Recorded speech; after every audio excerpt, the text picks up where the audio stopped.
slide soon to come, so this is also a special moment for me. I'm glad it's Anant because we were in the same place many years, sharing the same corridor, and know each other for a bit of time. So just give a brief introduction.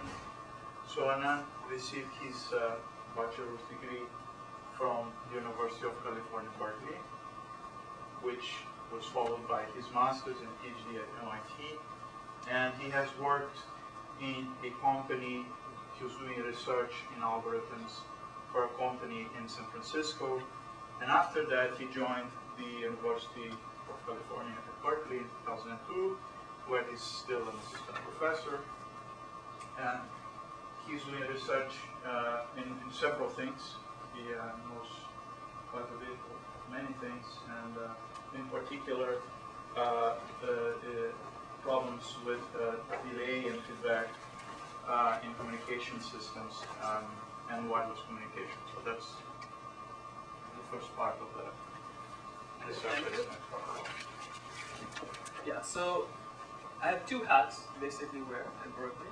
One is on this kind of stuff, which is more information theoretic in nature, and where motivation comes somewhat from practical systems and mostly from intellectual curiosity. So you'll get a sense of that. The other hat I work on wireless communications, also intellectual curiosity, but a little bit different. So I'm actually going to give a tutorial tomorrow at this conference called DICECAN on dynamic spectrum networks. I think you guys have a talk tomorrow also on a similar topic. I noticed the flyer for it. So, okay, let me get started. So before I start, though, I want to point out that aspects of these slides reflect joint work with my PhD advisor, Sanjay Midder.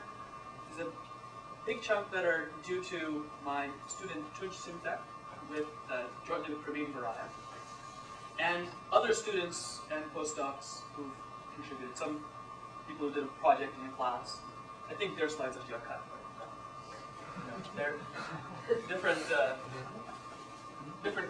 co-authors.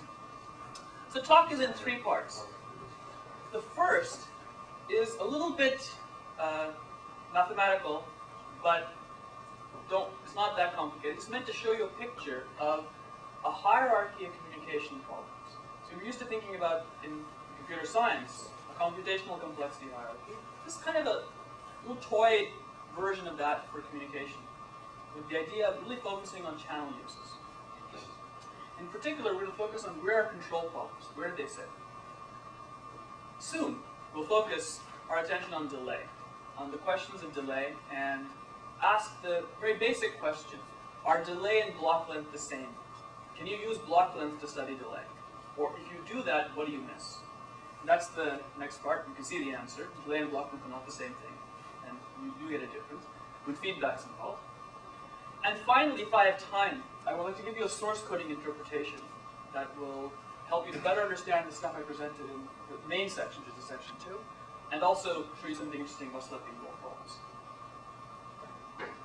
So let's start with our big question.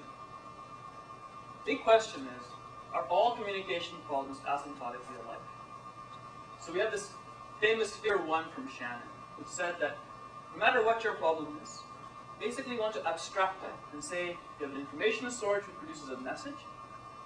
You then want to encode that message across the noisy channel and then send that message to the destination.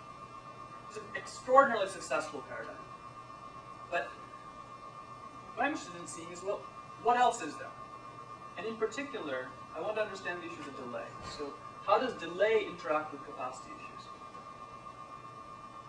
And because I'm an information theorist, my interest is in working in asymptopia. Right? So I don't like finite things that are too finite. Like block lengths of 3 or 4, that's hairy, or 50, combinatorial things come up. I prefer the wonderful utopia where everything goes to infinity. But the question is, how do I take things to infinity in the right way that still lets me understand delay? So I'm partially were very much motivated by this quote from Shannon in his 1959 paper, where he says that you can explore this duality between past and future and the notions of control and knowledge. Many of you seen this. Basically, he says that you have knowledge of the past, but you can't control it. You can control the future, but you have no knowledge of it. And he says, this is a very deep thing that you have to understand if you really want to understand what's going on in communication. And as far as I know, he didn't say anything more about this. There's a little line at the end of one of his papers. Hopefully, by the end of this talk, you'll get a sense for what control has to do with communication and the role of the past and the future and feedback. So let's start with some abstract stuff, and we'll quickly go into very concrete stuff. So we want to understand what's a single channel communication problem in an abstract setting. So we're going to think that we have some kind of a source, and we have some kind of an encoder, some kind of a decoder. They may or may not share common randomness. There may or may not be feedback and some kind of specified information pattern. You can see the control influence in this picture there. And then there's a box, which I'm leaving unconnected, which is this where the noisy channel gets dropped in. And the idea is, the problem is specified to you when you know what the source is and what the noisy channel is. And the freedom you have as a designer is to pick encoders and decoders. Now, they may or may not interact, because you may be ignored by the source. And you have some kind of performance objective. So, we're going to focus on the question, given a problem like that, which channels are good enough to solve the problem? So what does it mean to solve the problem in this asymptotic kind of moving towards an asymptopic sense? Well, we're going to think of it as solving the problem if you could design any kind of encoder and decoder and meet your performance objective. And I'll give you examples in a little bit. The advantage of this view is it lets us say when one problem is harder than another. So we can say a problem A is harder than a problem B if a channel that's good enough for A is also good enough for B. So how are we going to think about asymptotics here? So what we're going to do is we're going to take a parameterized family of performance objectives that's going to have some parameter we're going to consider slack. And then we're going to let slack go to infinity while still maintaining some other objective. So that's the down here. I'll show you what this lets you do. So how do we think about the Shannon problem? So we think about the Shannon problem of communicating fair coin tosses, and we're going to fix the rate. So we say we have a particular rate R. We want to know, can I communicate fair coin tosses at rate R across this channel or not? So we have two natural information patterns for the problem, where there's feedback and where there's not feedback. And the performance objective in the traditional Shannon sense is there's some parameter epsilon, which is the probability of error, and there's also a parameter d, the delay. And the idea is you can let the delay go to infinity. So think of the delay as a slack parameter. Well, you want to have the probability of error be less than epsilon, and we're going to take epsilon going to 0. So what we do is we can then think about what classical capacity means in this operational sense.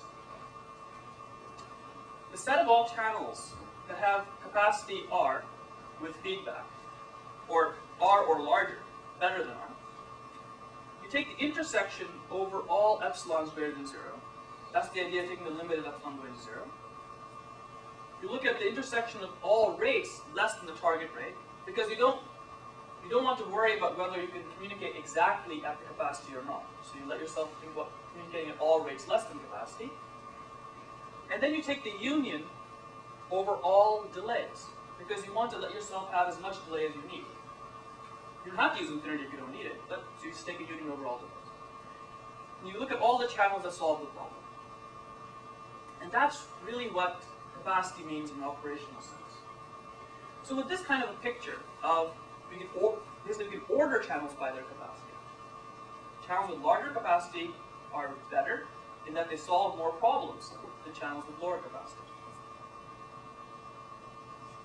So what are some classical relationships we have? Well, first thing is, that if you have memoryless channels, Cn, all the channels with capacity R without feedback that are memoryless, that's the same as all the channels with capacity R that are memoryless with feedback. Feedback doesn't change capacity for a memoryless channel. Also, you have this classical concept of the zero error capacity, which basically is the same as before, except we've just set epsilon equal to 0. So you don't have to take the intersection over all epsilons greater than 0, because we've already set epsilon equal to 0. And what you know is that the zero error capacity can in fact change with feedback. You can have a larger zero error capacity with feedback, even for a memoryless channel. So feedback's important for zero error channels. Also, as we all know, the BSC, perfectly natural discrete memoryless channel, what's the zero error capacity? 0. So channels with capacity R is definitely a much larger set than channels with zero error capacity R, even with feedback, and those with zero error capacity of R without feedback is a smaller set still. This is classical relationships here. So if communication was just about sending fair coin tosses around, no one would care. Right? Who wants to communicate fair coin tosses? Well, classically, we have the source channel separation theorem, which says that we can look at a different class of problems. These are rate distortion problems, where you have some non-interactive source, which is drawing IID from some distribution, and the performance objective, instead of being probability of reconstruction error, becomes an expectation of distortion. So you interpret those signals U as the reconstructions, and you again allow some delay. So when you send something into the channel, you don't require to reconstruct it immediately. You're allowed to wait some particular slack amount D. So once again, you can think about those channels that are good enough with feedback. Again, here, feedback isn't going to change anything.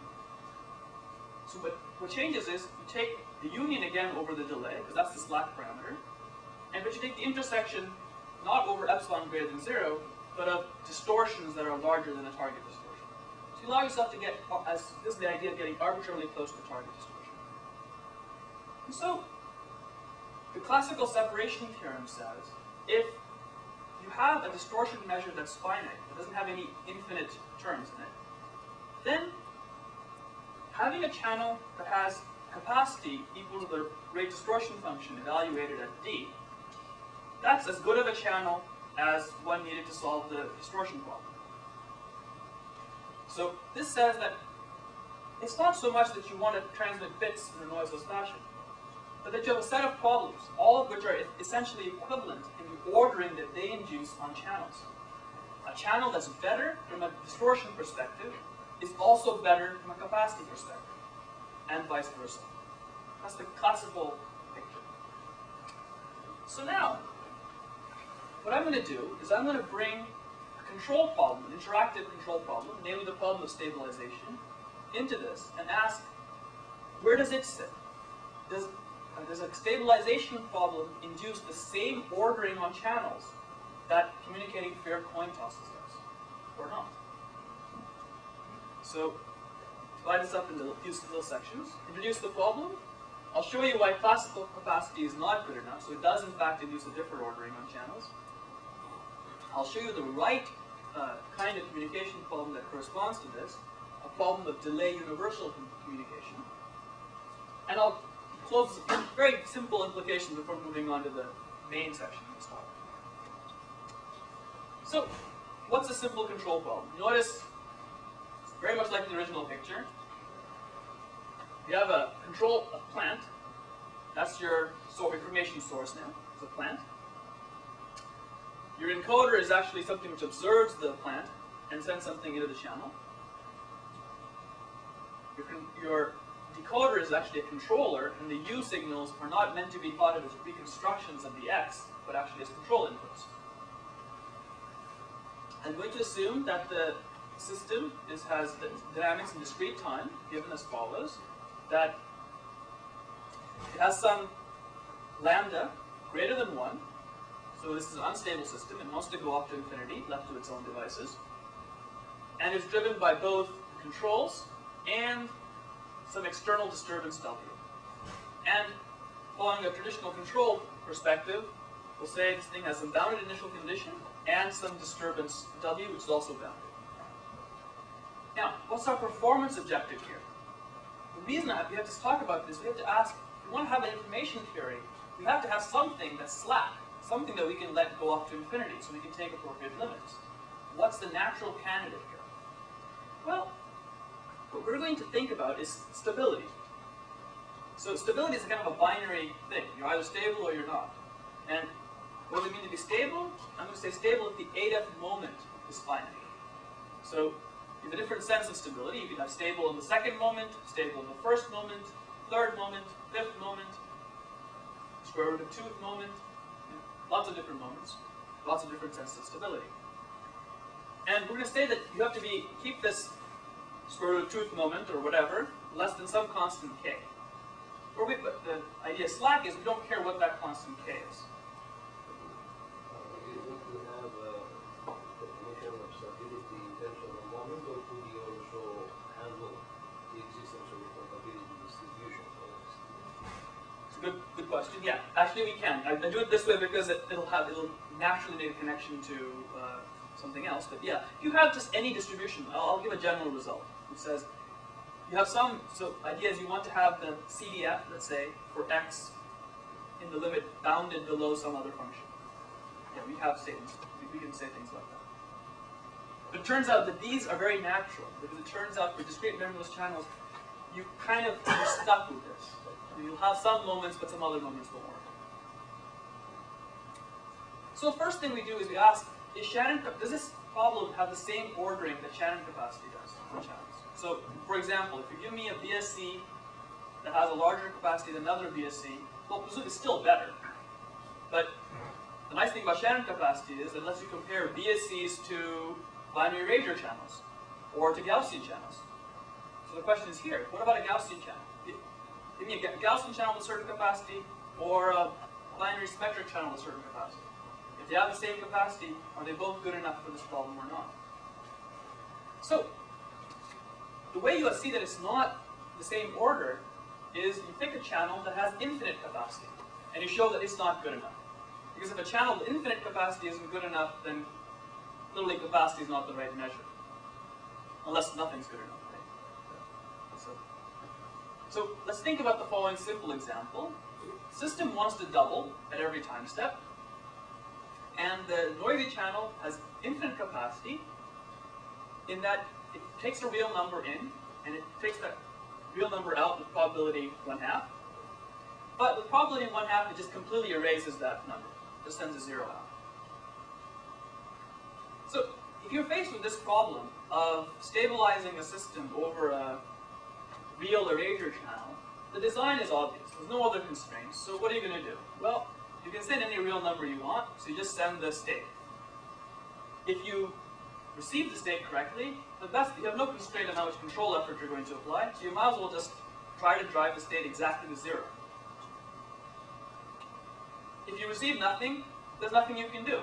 Because last time you heard something, you already drove the state to 0. Everything in the future is independent, so there's no other action you can take. But when you do this, you have very simple closed loop dynamics. With probability 1/2, you double. With probability 1/2, you get reset.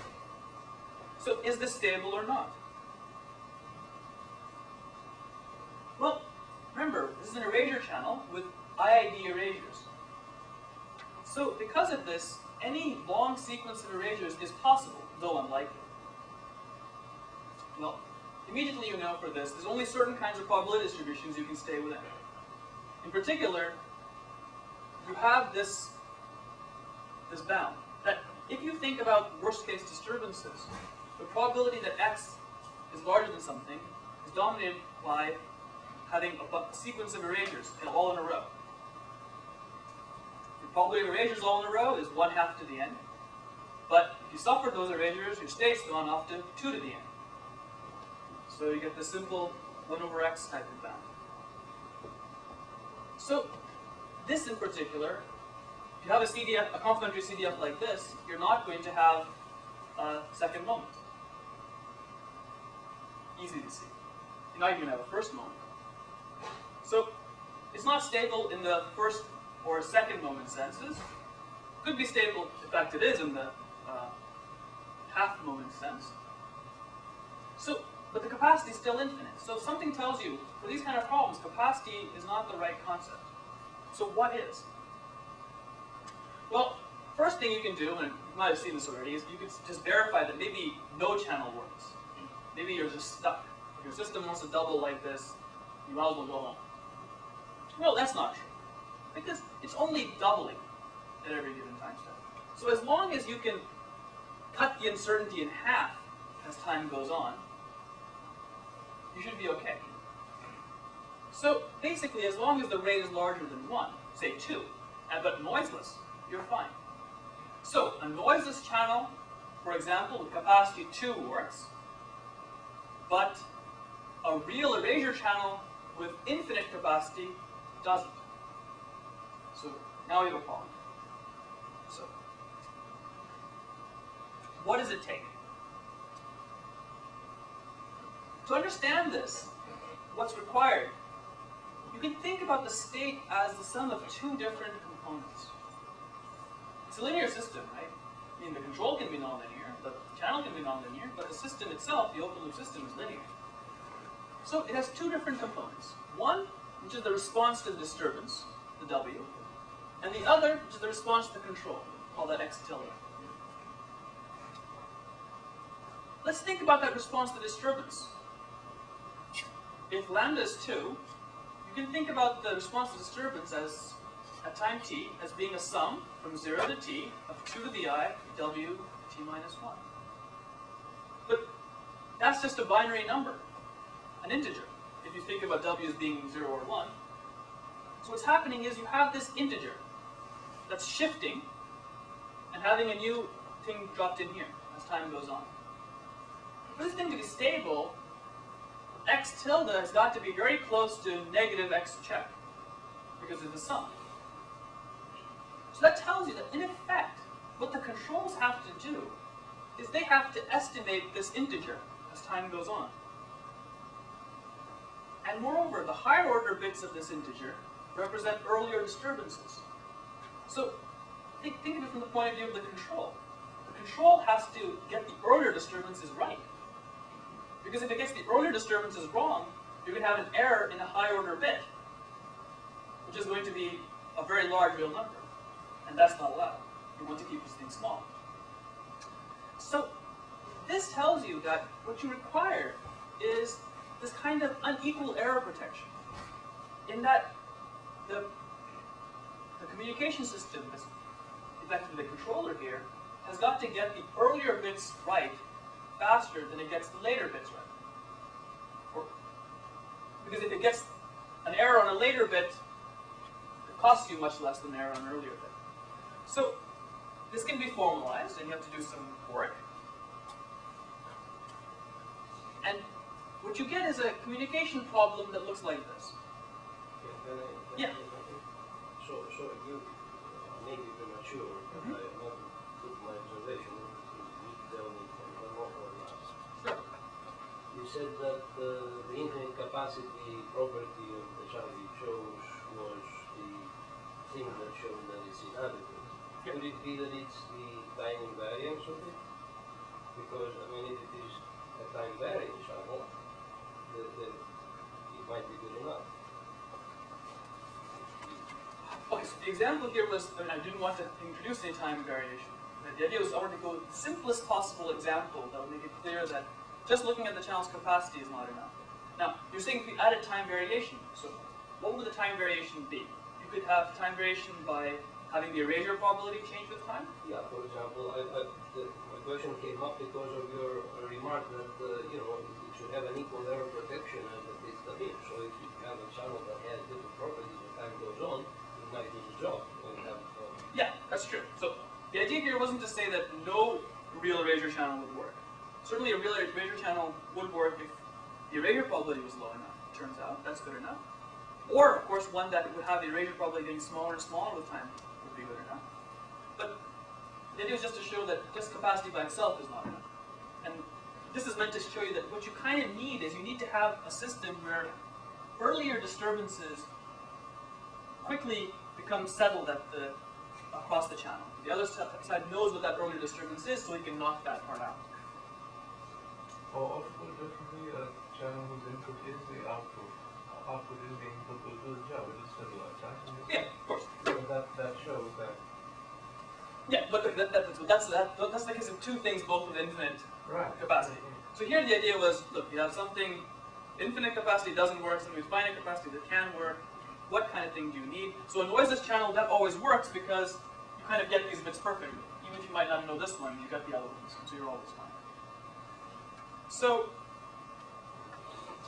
basically, we can think about these problems, these delay universal communication problems come up naturally here. So think of it as now there's no more control.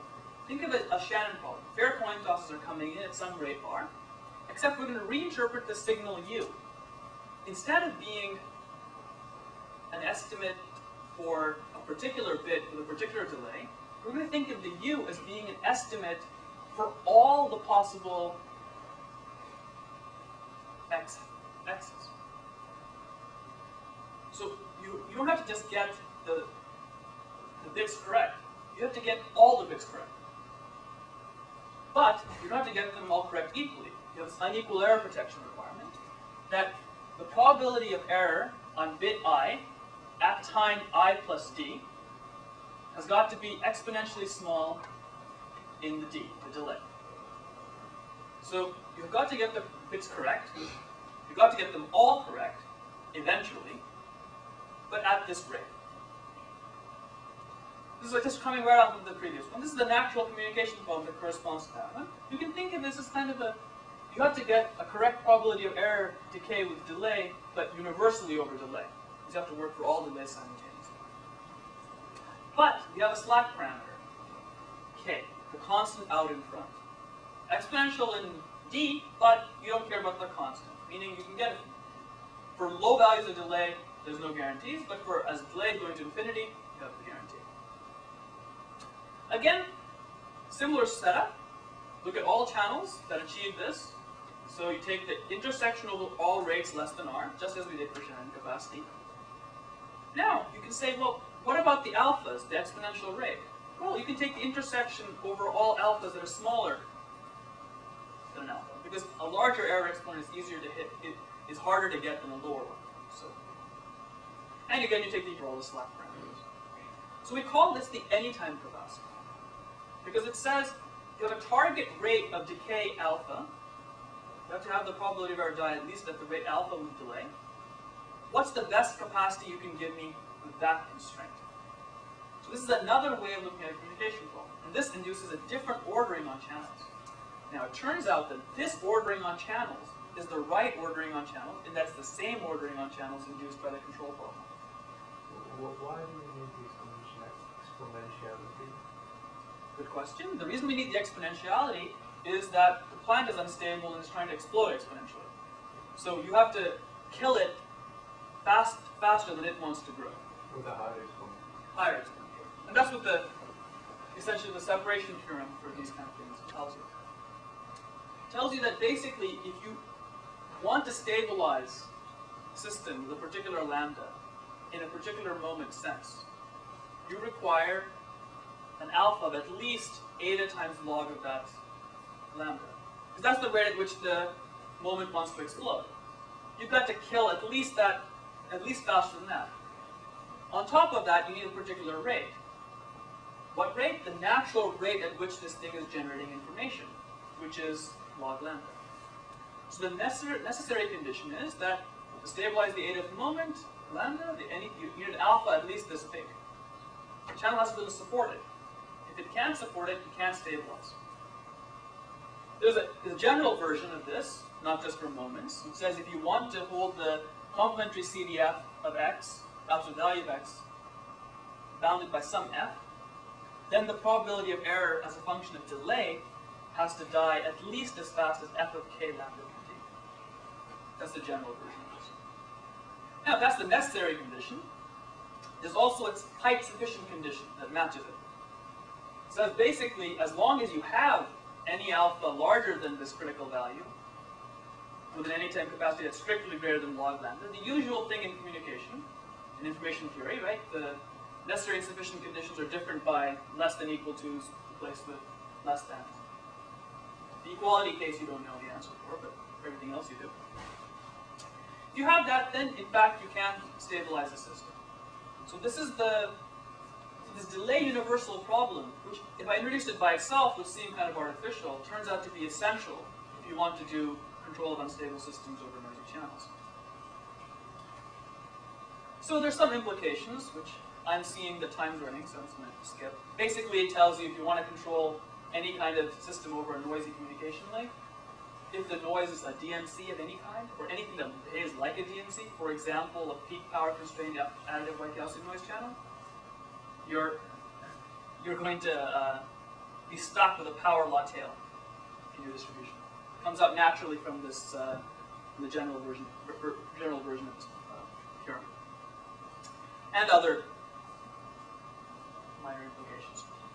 But if you think about it in terms of these equivalence classes, basically this is what I was saying, that the ordering of channels induced by anytime communication with feedback is the same as the ordering of channels induced by stabilization, where the mapping is eta is between eta and lambda is as follows. So the rate is log lambda and the alpha is eta log lambda. For the case of finite memory, not finite memory, so finite output alpha bits, it turns out that whether or not there's feedback in the control problem, explicit feedback in the control problem, doesn't matter. So even if you have an incomplete information pattern, for those of you who are students of Witzenhausen's papers, you'll know this, what I'm talking about. Even if you have an incomplete information pattern in a truly distributed control problem, even then it doesn't matter, as long as the channel output is finite. So, what is this initial part set up for the story for delay? We know we have this communication problem hierarchy. We have easy problems, quote easy, right? The Shannon communication problems, which are defined by a single figure of merit, capacity. This tells you ordering on channels, and it's good for any problem in this class. We have classically a harder level, the zero error communication, which has again a single figure of merit, the zero error capacity, and a whole bunch of problems are equivalent here, but here feedback matters. Feedback in the problem changes the zero error capacity. So you have to worry about whether feedback is there or not. Up here, you don't have to worry about feedback for memoryless type channels. Now we have these intermediate families, which have two figures of merit, the rate and the reliability. And in general, you can imagine differentiated service, where you have a vector of rates and a vector of reliability that all must be simultaneously achieved across the noisy link. These are all equivalent to stabilization problems. So stabilization problems, appropriate control problems involving stabilization, are a universal class for this entire family of communication problems. But we don't know whether feedback matters here or not. Because we saw on the control side that it seemed like feedback didn't matter, but for communication side, it doesn't matter. Yeah. The reason I asked that question about the exponential decay and the other problem is suppose you have a different problem which is not a system stabilization problem. Yeah. Where the requirements are less stringent and you don't require the error probability to decay exponentially. Yeah.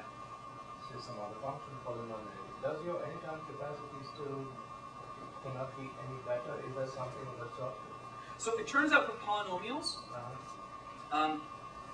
it'll become clear. For polynomials, that because polynomials are slower than any exponential, it turns out that I cannot see any difference with feedback in that case.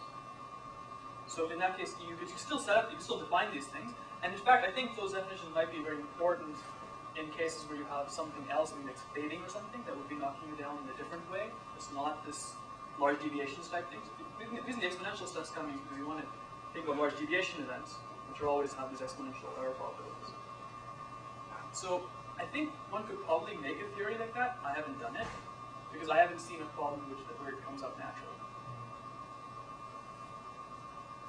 So this is, you prove the results you can, right, in a context where you can see things to do, right, using, that shed some light on an underlying thing you're interested in. So here, you're interested in what? You're interested in basically this problem, which is, what's the price of reliable communication?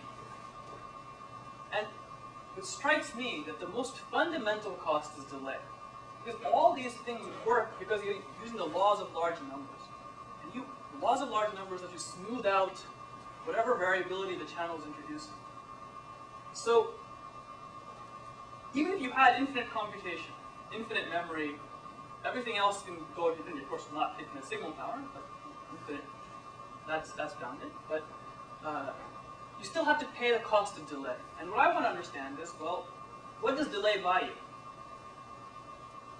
So, caveat I do want to mention is that this problem is classical in nature. People, not like, oh wow, you realize that delay is important. Everyone knew delay is important, right? That's nothing new. But in the old days, other things were more important also. Huh? Oh, no, I mean, even information theorists understood this, but they figured on, well, delay is a problem. Give me the data. Okay, well, it's between the lines. Okay. Remember all this stuff with information theory, with finite prognostication and all that stuff? Yeah. Okay. Where did I get it? Anyway, go ahead. So, yeah, you're right. The reason is that, if you try the natural way of saying delay is important, say, okay, I have a real life constraint. I only can take a delay of 10 time units. At that point, the information theorist goes, 10? That's a number that's not infinity. Right? I don't like numbers that are not infinity, or going to infinity. So, like I said, I want to live in asymptopia. I let the slack parameter, let it go up to infinity. Why? So I can use the laws of large numbers and take limits and have things go up without worrying about all these other terms. So, to answer this question, I'm going to look at a simpler problem, the fixed delay problem. Rather than worry about delay universality, which I know is important for stabilization problems, let's first ask the simpler question, just fixed delay. Yeah, just to clarify the Yeah. issue, rockets fly because there is asymptotic stability. So the same way the velocity fits because there is asymptotic capacity.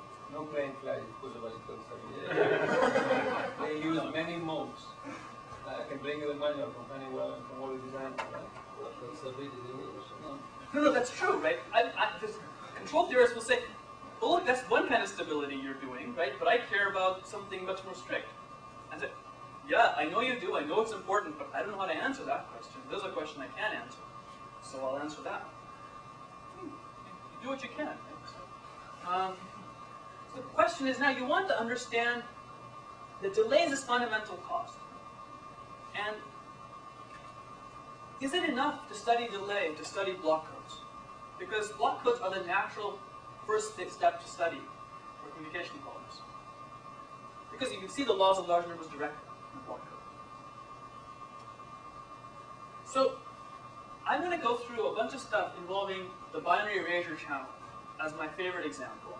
Because the binary erasure channel has the advantage of being so simple that you can understand it without any even information theory course, and also of being a shade too simple.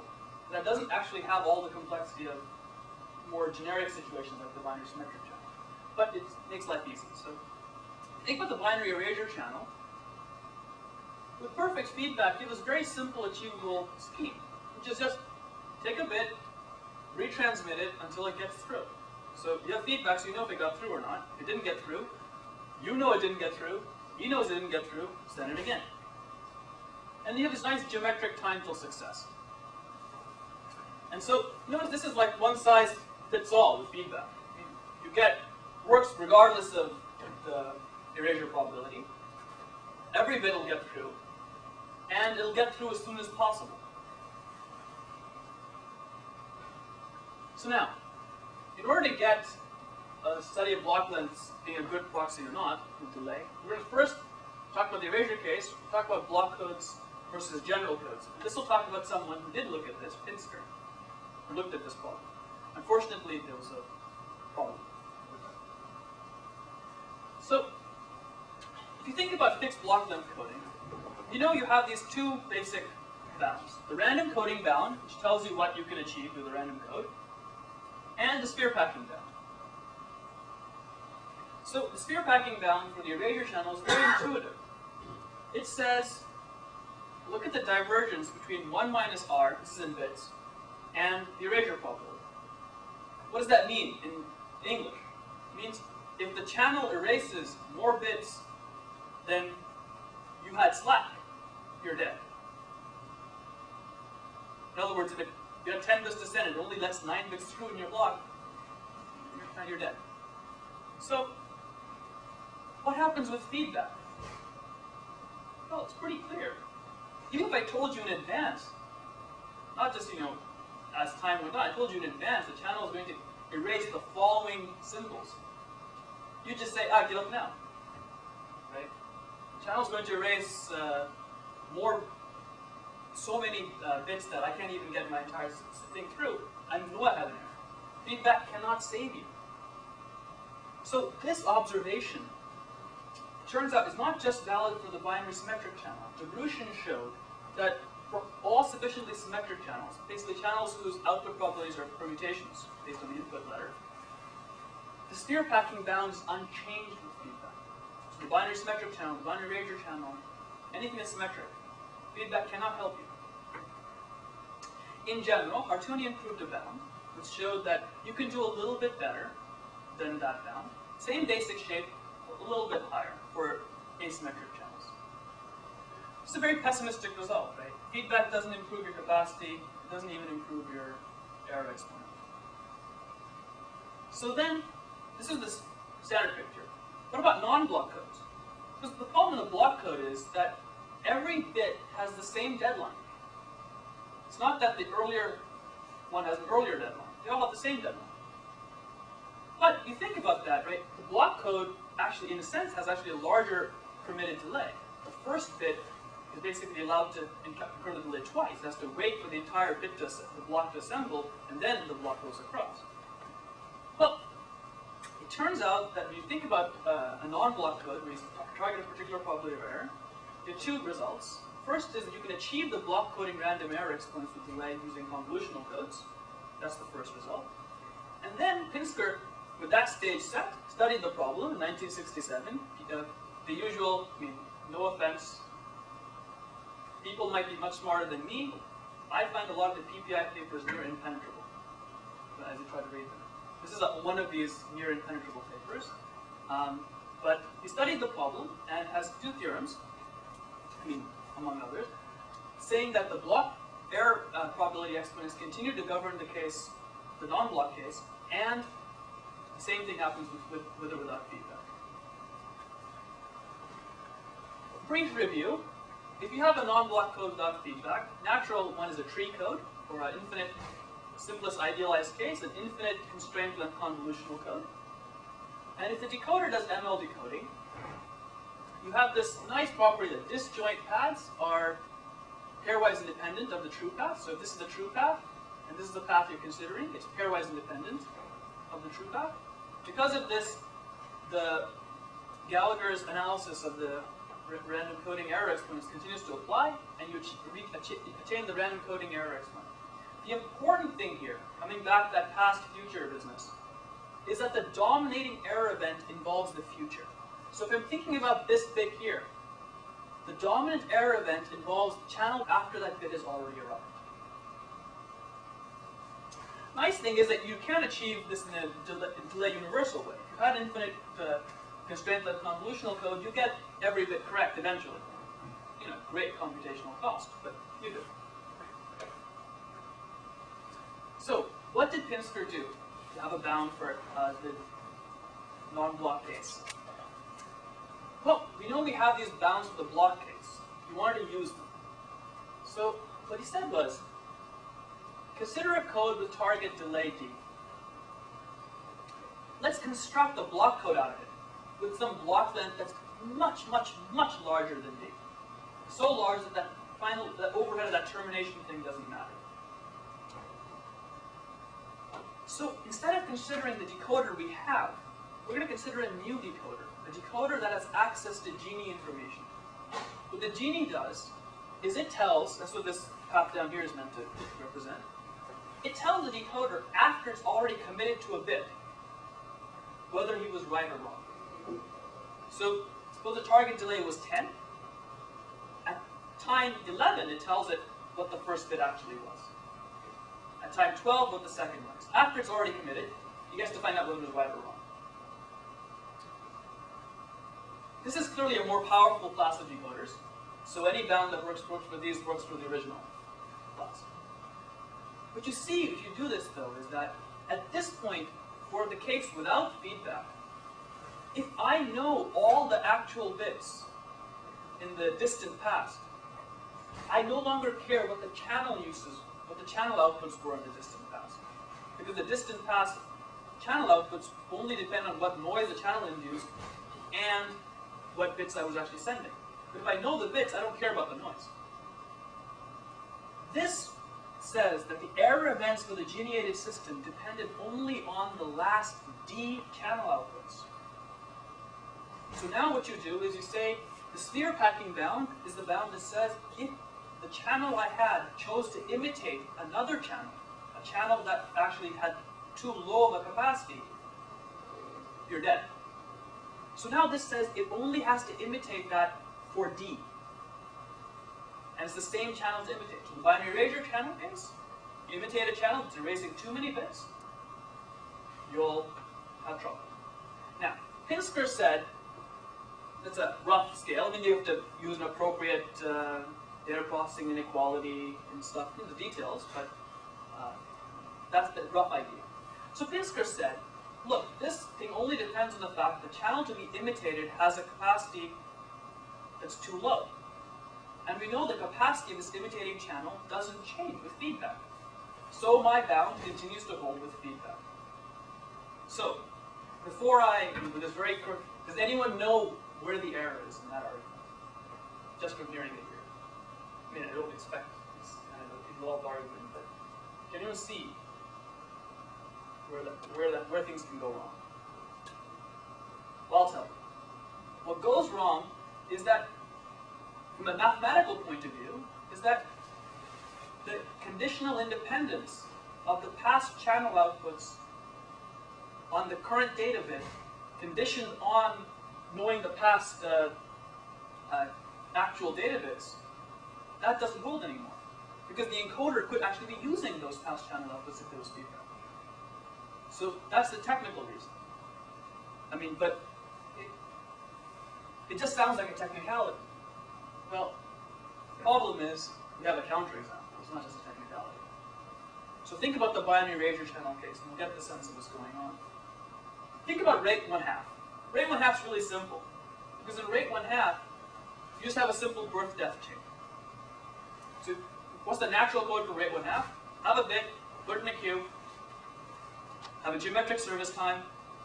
When the bit gets out, great, keep going. Q is modeled by a simple birth-death chain. If you have 2 erasures in a row, your Q grows by 1. If you have 2 non-erasures in a row, your Q shrinks by 1. So it's easy to see what the probability of error with delay is in this case. Because the only way you're going to make a mistake on a bit is if it's still in the queue. If it's already out of the queue, you're done. So if you do the simple calculation, you see that the probability of error is just delta over 1 minus delta to the d. But then you convert that into an error exponent, and you see a shocking result. The sphere packing bound tells you, for a particular case, I think I used 0.4 as the erasure probability, the error probability should be have an exponent no faster than 0.03. But this simple calculation tells you the error exponent is 0.6. So it's a dramatic difference. Where's this difference coming from? Well, this is what it looks like, plotted out as a function of rate. So it's coming from the fact that in the natural feedback code, the the channel use is focused. It's focused on the bit that's closest to its deadline that needs to go across. So if you think about it, the convolutional code and then in this natural code, what happens when the channel starts acting bad? In the convolutional code, what happens is that you're reconstructing bits for a while, everything's going great, and then the channel starts acting bad. In the erasure case, you just get confused. You stay confused for a while. You have a whole bunch of bits, they have a whole bunch of parity relationships that you know, but you still can't decode any one of them. Then finally you get just the right amount of parities and bam! You can clear a whole bunch more bits out. In the natural, then you catch up all at once. In the natural feedback code, you catch up gradually. When the channel starts being bad, you just slow down to keep pushing forward. And this is the idea of focusing the uncertainty. You take the uncertainty and you focus it on, from the encoder's point of view, on the past bits, the bits that are in error, or in this case, in erasure. So, how do you construct a general bound? In the erasure case, we can kind of see what's going on. So now let's bound this in general. So the general bound is, you take a fixed delay code, and you use it to make a block code. Except now you can't let the block length n be some really large number and ignore the length of that delay. The block length n is such that you pick a lambda and you say n equal to d over lambda. And you think of this as a lower rate block code. So you use this lower rate block code to communicate. You're still bounded by the sphere packing bound. So just heuristically, you look at the error probability that you have, 2 to the minus alpha lambda n, because lambda n is the delay, and you can't exceed the sphere packing bound, 2 to the minus sphere packing, but the rate has changed, instead of the original r, it's 1 minus lambda times r, n. Set these two equal to each other, and you'll see that the best possible exponent with delay for any given lambda cannot be larger than the sphere packing bound evaluated at this lower rate divided by lambda. This is actually a classical construction. This is the inverse concatenation construction discussed by Forney and by Yudkin and Viterbi in their discussion of convolutional codes. But this is a bound. But if you plot these for different lambdas for the binary erasure channel, you'll see that they're tight. Different lambdas touch the actual achievable exponents of the binary erasure channel at different points. So, for symmetric discrete memberless channels, you can solve it out geometrically, and you get this nice expression. You let rho vary from 0 to infinity. You basically get the exponent is bounded by the Gallagher function at rates of the Gallagher function divided by rho. This is, for those who are familiar with it, this is exactly like the convolutional coding bound. What I'm telling you is that the convolutional coding bound, originally constructed to bound a very specific thing, what's the probability of error with constraint length, is actually a very fundamental bound. It's telling you what the best possible performance is with delay, not just something like constraint length. And what's interesting about this is that the dominant error events have changed. This you have to look at the detail, but I was going to tell you here that the dominant error event no longer just involves the future. It now involves the past and the future. What does that mean? It means that when you're going to make an error on a bit with delay, the reason you're going to make an error is not that the channel, everything was going great beforehand and the channel decided to act bad afterwards. That can happen, of course, but that's going to be much rarer. The dominant source of error is going to be the channel was behaving bad for a while now. Your bit came in the middle of this bad period, and it continued to behave bad, and you weren't able to catch up in time. So it's something fundamental, not just some calculation events. So what I'm going to do next, I think my time is running out, quickly illustrate how one would achieve this bound. And I'm going to cheat. So I start with a BSC with a particular crossover probability and a particular capacity. I plotted the focusing bound for the BSC and the sphere packing bound. Rather than try to solve this problem, which I don't know how to achieve all the way, I'm going to solve a simpler problem. I'm going to add a spoonful of sugar. So what would be really sweet? Right? It would be really sweet if I had some more noise-free channel uses. So I'm going to give myself a little bit of noise-free channel uses. And this might be physical, right? You might actually have another communication channel you can use at much lower rate for special purposes. So I'm going to add a little tiny bit, this much, of noise-free channel uses, which moves the sphere packing bound by a small amount. I'm sorry, what does this mean? How do you use the channel? You have two now? Yeah, so I'm going to give myself one extra little channel. So I have my main channel that I want to use, but I'm going to give myself another channel in particular with a rate of 1/50. That's noise-free on the forward line. And you can use one of the two at any time. I can use both of them simultaneously. You can. Yeah. So the way to think about it is every 50th channel use, I get one noise-free bit. Just a way to help us understand it. Of course, the goal would be to take this and then to eliminate the need for that. This lets you understand what's going on. As you look at that, you see the focusing bound changes in low rates by a lot, but in high rates, it's very close. In fact, as you make this tiny amount of extra bits smaller and smaller, it starts hugging this curve very close, just pulling off to infinity here. So now, what you do is, I'm going to use that extra bit for something very important. I'm going to use it for flow control. I'm going to use that extra bit to tell the decoder where I am, which bits I'm actually sending across the channel, and which ones I'm still holding back in a queue. So I turn the problem into a queuing problem. And basically, I take group bits, I group them into small blocks, transmit them using a random codebook until they're done. I use a noise-free side channel to tell the decoder when it's done, because I have feedback, so I know when it's going to get it right and when it's going to get it wrong. As soon as it's done, the decoder knows it's done, move on to the next block. And of course, there's a queue. So there are no errors, you just have queuing and transmission delays. So I think my time's actually probably out, but basically, The importance of delay. yeah, sorry.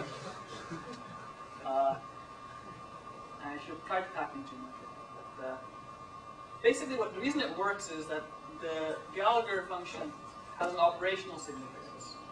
The Gallagher function tells you the incremental value of another channel transmission. And that's really what the Gallagher derivation of the bound is all about. Each one of these straight line segments that's bounding the sphere packing band, it's telling you what the value at this particular point is. So at this particular point, the value of an additional channel transmission is this much. And that's why it works. So you have to go through the details, but that's why it works. So I'll just conclude to avoid. So basically, what I wanted to convey to you is that fixed delay problems are interesting. That the fixed delay story is not the same as the fixed block story. Delay universality is important for control problems. You have this new bound, focusing bound. You achieve the bound in any case which has any channel that has a positive zero error capacity. We can get close in other cases as well. But the important thing is back to Shannon's prophecy, right? So you have the future, which is where the error events are showing up when you have channel coding without feedback. They also show up in the future in certain source coding problems, distributed source coding problems. Turns out, for source coding, the error events are dominated not by the future, but entirely by the past in point-to-point lossless source coding. There's a flip. Channel coding, future. Point-to-point source coding, the past. And for channel coding with feedback, you have this combination. There's no such thing as point-to-point source coding with feedback because there's nothing that the destination knows that the source already doesn't know. So I'll just stop there. So I'm happy to talk more with people afterwards. I think there's some time in my schedule. I don't know what that is.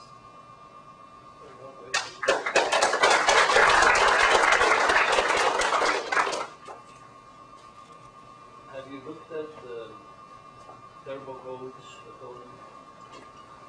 because I think one thing we know for the turbo codes is the erasure channel they achieve for capacity, and they do things much faster, and so the fundamental property they have may be related in some way to the delay, the way you have portrayed it. Yeah, I think actually I've thought about it a little bit, and my feeling is that that's not actually what's going on in the turbo code case. That's something else. That's something perhaps equivalent. See, the reason is that here, in the erasure case, we achieve this focusing down, exactly. We also achieve it for any of these other channels that have this positive zero error capacity, and there are other channels as well that we can do it for. But here, we're really relying on feedback, and turbo coding with feedback is different, right? We're not really thinking about that. So I think that it's unrelated, although the fact that what's going on in the erasure channel. But in a way, it hedges the future behavior of the channel. That's, you can think of the turbo codes doing that, because of the fact that you do not commit yourself to a particular strategy, but you feedback the output of one encoder back into the other, and so you. I mean, I don't know. No, I think there might be a relationship there. And somehow the iterative decoding, both in turbo codes and in low density parity check codes, the sort of iterative decoding is sort of moving uncertainty around. Right? It's trying to eliminate it from certain places through the operational decoding algorithm. It's like an operational sense. Here I'm saying sort of fundamentally is moving it across the channel, with computation even taken out of the picture. There is a computational side story to this, okay, which is that in particular with feedback I can show that this particular scheme I have actually has a computational complexity which is bounded. In that the computation, if memory is free, which I'm going to assume, the actual computation system requires are actually much better than what would be required, for example, in the variability of computation required in the convolutional code, which is also trying to get delay performance. So there is that story which I cannot tell here, but the exact relationship there, I think, it might be involve similar underlying considerations, but I'm not sure. I don't think it's that as close to the surface, whatever it is.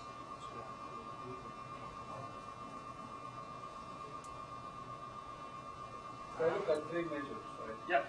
Rate, fidelity, and delay. Yeah. I don't want to combine them. I want to look at the three dimensions of the measure. That's the story. We're going to create those. And what I get if I don't do feedback just for channel coding, what I do for joint channel source code. Yeah, so feedback for joint source channel. Because I'm really intensive at the end of the group. Well, there is. That's asymptotic. The separation term in asymptopia. Again, you show me the proof. No, it's an it's different. It's asymptotic. It's not in. Show me the proof. Okay, I'll talk to you later. I'll show you. Because I mean, I haven't seen a proof. I mean, even if you look at the very late paper of Cesar Rico, he points out. Yeah, that won't do it. No. I'll show you. Okay, fine. So go to my question. If I start mixing, okay, source coding and channel coding, and I do feedback now, then again I can do this with separately. Yeah. So I think this is you're gonna have something like this happening, right? That's why I was telling you this story. Right. So that's a nice. yeah, it really is about, Shannon wasn't just being flippant, right? Saying past, maybe he didn't know, maybe he had an inkling, right? But it really does. That's a bluster. Yeah, exactly. That's why I say, Shannon's prophecy, right? So, so basically, what I think is going to happen is that in point-to-point, purely lossless source coding problems, only the past matters. But I think once you bring joint source channel coding problems into it, this combination will happen again, and the past and the future will come together. Right. And it won't. The source coding part will be heavy on the past, but the channel coding part is going to bring in more of this future and past together. Now I can follow this. If I do convolution coding, right? Yeah. And now allow dynamic feedback. Yeah. So that's another convolution. Yeah. I can show you a neat result on that. Right. So I believe that convolution coding with this caveat will take care of delay. Because No, it won't. Let me explain why. Yeah. Because I basically think of convolution systems as a combination of delays, right? So it is essentially inherently accounts for delay. So if I make my feedback dynamic, why it will not? Why the result is not natural? Yeah, it's not natural. Why is surprising? You present it surprising. Yeah. To me, as a control person, it's not surprising. That it should help. No, look, who's my advisor? Right? We're nice studies. I mean, yeah. So, look, the reason is that is involved. Right? So if you think of convolutional code with a natural feedback strategy to it, some dynamic thing with feedback. Right. Question is, are you going to use that feedback for flow control, or are you going to use it for computational complexity reasons? This thing is really saying do flow control. Focus your uncertainty. That will give you the right improvements. But if you just did it for computational purposes, I can show you an example. And it's probably not due to me, but I mean, I don't know who came up with it first. I can show you dramatic computational gains with feedback, but not performance gains with delay. The traditional focus has always been on the computational side for information theorists. They thought computation was the key problem, not delay. But to actually get benefits in delay, you actually have to do something. You have to actually focus your uncertainty on earlier bits as opposed to later bits. Have a queue and try to hold things back at the encoder. Without that, you can't get the good delay performance because you have that same behavior that convolutional codes have. Things are going well, delay is low. Things aren't going bad, you're stuck, you're waiting. As soon as your channels become sufficiently good again, bam, everything clears up in one instant. But that's not what you want. If you want good delay performance, you want to get progress, slow progress, but steady progress. Not this kind of waiting for a long time and having things happen. That you're splitting fast filtering using convolution code. But if you allow to do what we call smoothing, like that, so you basically get your dynamic feedback, but you decide after you got the feedback, correct? So you don't do just all real time. You know what I'm saying? Yeah. What I'm saying?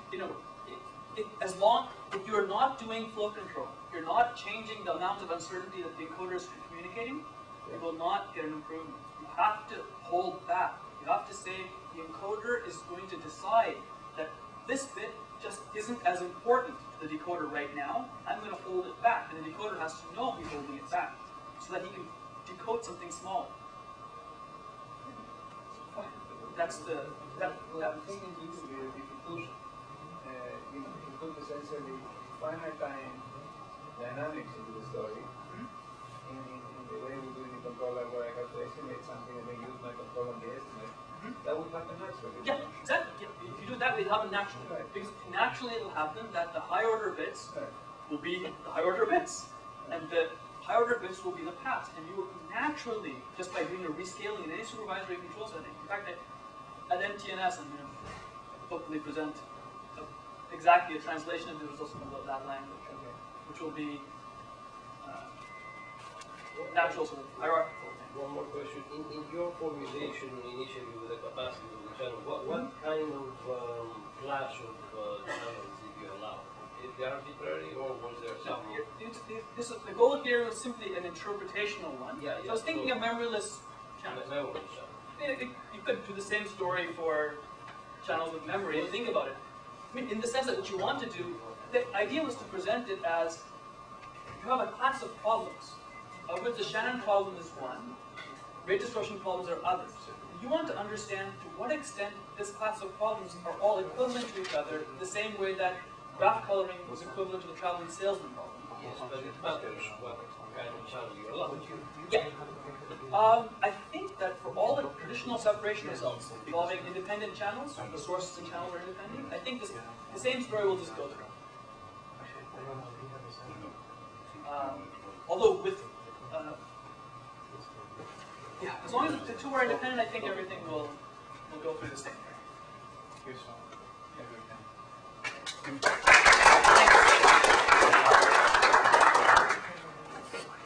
I'll give these slides to the full set.